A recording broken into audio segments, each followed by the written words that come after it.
Welcome to today's webinar. And yes, you saw that right. I'm going to go over my stage 3 kidney disease that I found out myself roughly about, I would say about 8 weeks ago.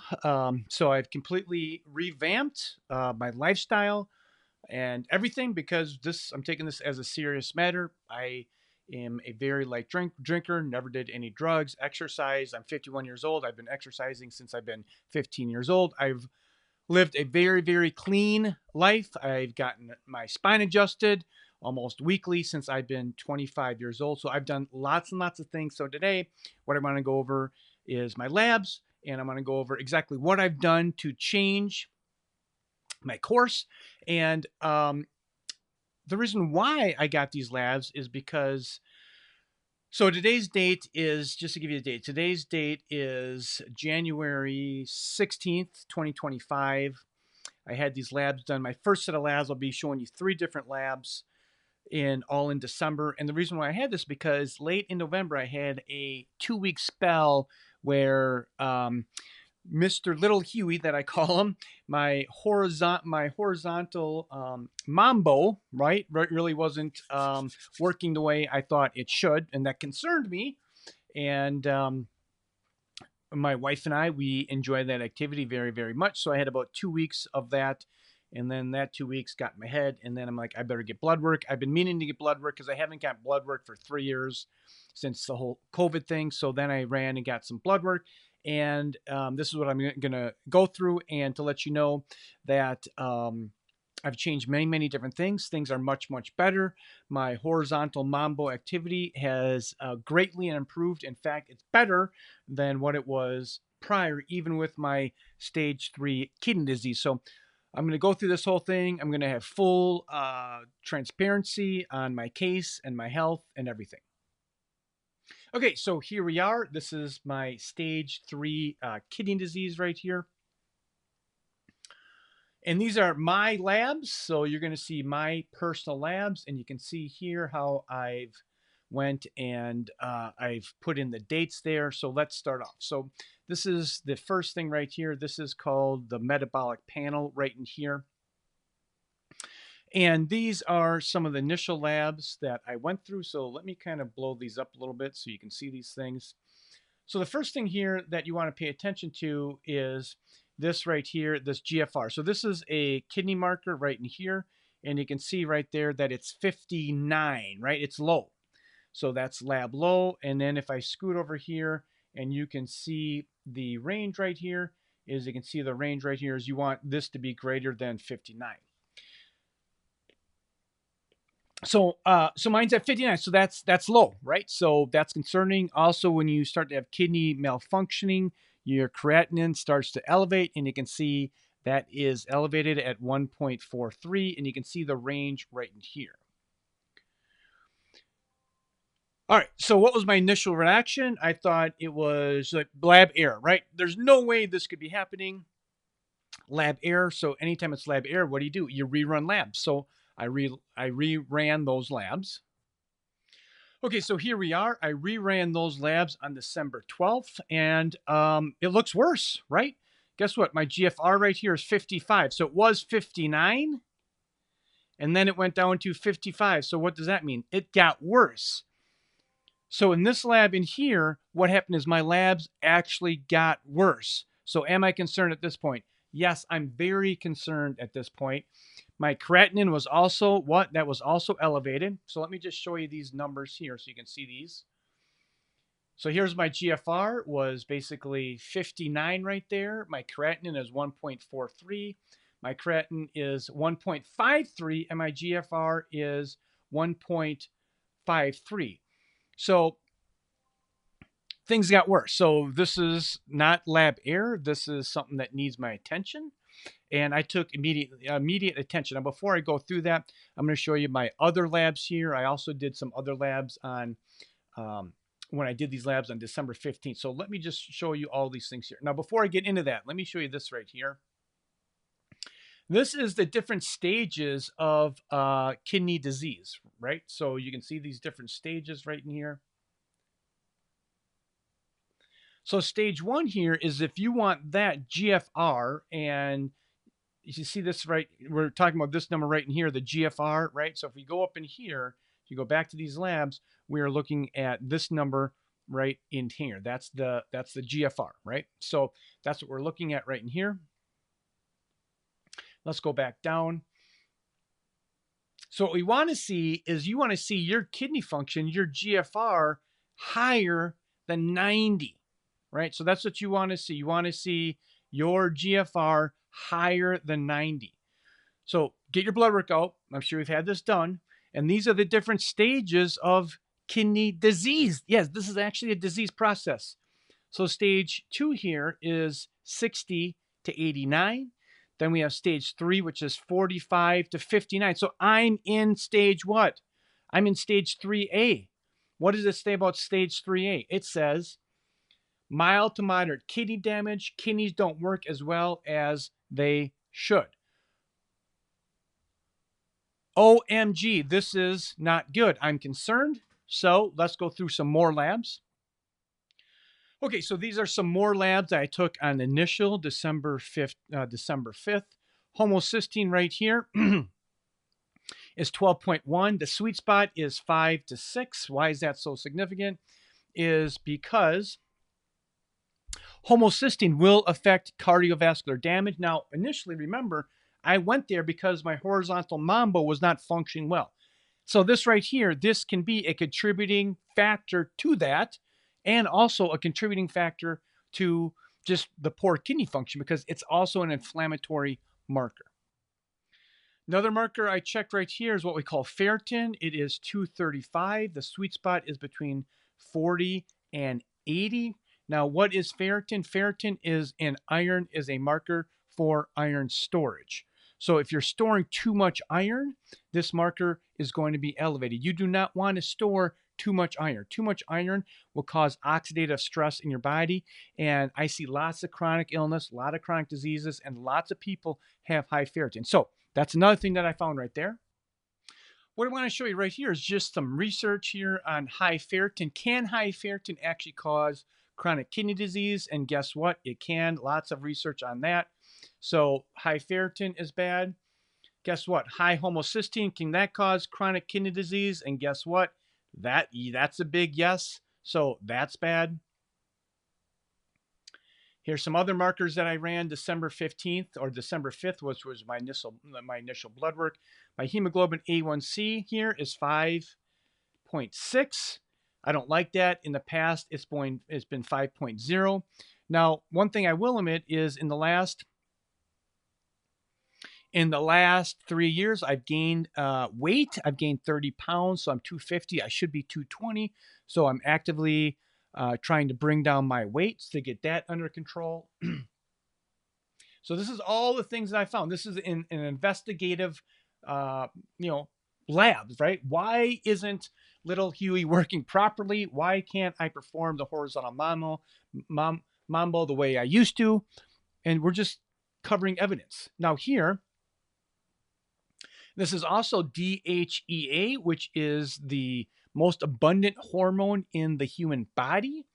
And DHEA makes testosterone, right? So if you possibly have low DHEA, you can possibly have low T. Well, what's my DHEA? It's 69.6. What's the range? Let's see the range right here. So you can see I'm on the low range. So we also did some hormones, and it shows that I'm low DHEA. Now let's check my testosterone. Here's my testosterone. The last time I had it checked, if you can see that, let me kind of blow this up. The last time I had my testosterone checked, there we go. You see the date right here? It is 12/13. Let me move it over a little bit. 12/13/2001, right? So that's the last time I had that checked. Now, back then, it was 740, and now it's 783. So what does that tell me? So that tells me that in the last 3 years, my testosterone has actually gone up. So not being able to do this, the horizontal mammo, is this a testosterone thing? No, it's not a testosterone thing. It's a cardiovascular thing, right? So now I have a whole different scope. Now, guys will go and they'll get testosterone. They'll guys that have this problem, right? The horizontal mammal, they'll go to the doctor. You need testosterone, and they have all these other problems that are never addressed. But again, I went in there for the horizontal mammal, and I found out that I had kidney dysfunction. So what does the research show about having low DHEA? Guess what? That can contribute to a kidney malfunctioning or a kidney that's not working properly. Then another test that I did right here is we checked for magnesium. Now this magnesium in here, this is really important. You see this marker right here. It's RBC magnesium. RBC magnesium. Now you might have had magnesium checked, but it wasn't RBC. It was in plasma. You want to check RBC. So what the heck is that? That's where you actually take a red blood cell and see how much magnesium is in the cell of the red blood cells. And you can say, well, if that's how much magnesium is in your red blood cells, that's probably the amount of magnesium that's in your body. Now here you can see this. It's 5.2. I like this to be greater than 6. And what does magnesium do? Magnesium dilates arteries. And every man needs good blood flow down there. But again, remember, yeah, I went in there for this, but I found out that I had a kidney malfunction problem. Here's another research article. Can low magnesium cause kidney function? And the answer to that is yes. So this is all in the medical research. It's all there. It's all there just to be figured out and taken. So what did I do? I already showed you this. These are the labs that I went and re-got immediately, and my kidney is still a problem. Kidney's still a problem. Then at the same time, I also checked a few other markers. So when my DHEA came back low, right? So here's the 12.5, right? And my DHEA was basically 69. I started supplementing with this. With 50 milligrams of DHEA. Guess what? You can buy DHEA over the counter. You can buy it in 3 milligrams, 10 milligrams, 25 milligrams, 50 milligrams, and 100 milligrams, right? So I just had that sitting around my house. I had 50 milligrams, so that's what I started to use. And then I rechecked it, and you can see it went up to 475, which is way too high now. So I overshot. So I'm going to need to figure that out, and I decreased my dose by 25. I went to 25 milligrams, so that should handle that problem. Now, also, a week later, I checked my homocysteine. It was 12.12. And then a week later, 5 days later, it's 11.5. Now, I already started taking action between the 5th and the 12th. I already started taking my health more seriously. I already started to implement more supplements. So I was already on the path. I already changed the things that I was actually going to do. Then I rechecked my ferritin just to make sure, that was legit. 235, right, initially, and then 5 days later, it's 240. Okay, so now here, this brings us to December 17th. So we had labs on the 5th, the 12th, and now on the 17th. Now, between the 5th and the 17th, lots of protocols were implemented, and I'm going to be showing you my protocols in a short bit. I'm going to show you everything that I've done. Now, also, one thing I also did is if I have high ferritin is a marker for iron storage. It's very, very bad to have high ferritin. Because just imagine if you put your bike outside and it rusts, your bike is going, if you put your bike outside and it rains, your bike is going to rust. So your body's rusting from the inside out. So between the 5th and the 17th lab, so between the 5th and the 17th, I also donated blood at the Red Cross. So you can just easily give blood at the Red Cross. And I did that. I'm going to show you my ferritin marker here in a short bit. So basically, the 5th to the 17th, I've implemented protocols, and look at my GFR. It's now 68. So it's gone up. So it was 59. Then it went down to 55, and now it's at 68. So I'm making progress. So what does this mean? That means if you have any kind of condition, you can make progress. You can change your labs for sure. All right, here's a couple markers here. So I rechecked my, let me get this in here. I rechecked my DHEA. You can see right there, right? I rechecked that. Remember, it was 69, so it was low. And I took 50 milligrams of DHEA, way too high. Then I went down to 25 milligrams, and then it's 164. So that's much better. So I like that much, much, much better. Then also here, I also rechecked my testosterone. And initially here on the 5th, it was 783, and now it's 838. So what happened there?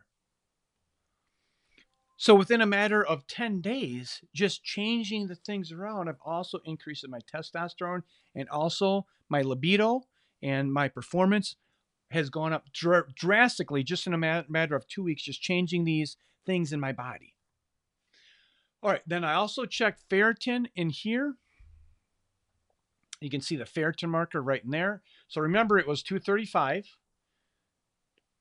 And then basically 5 days later, I gave blood.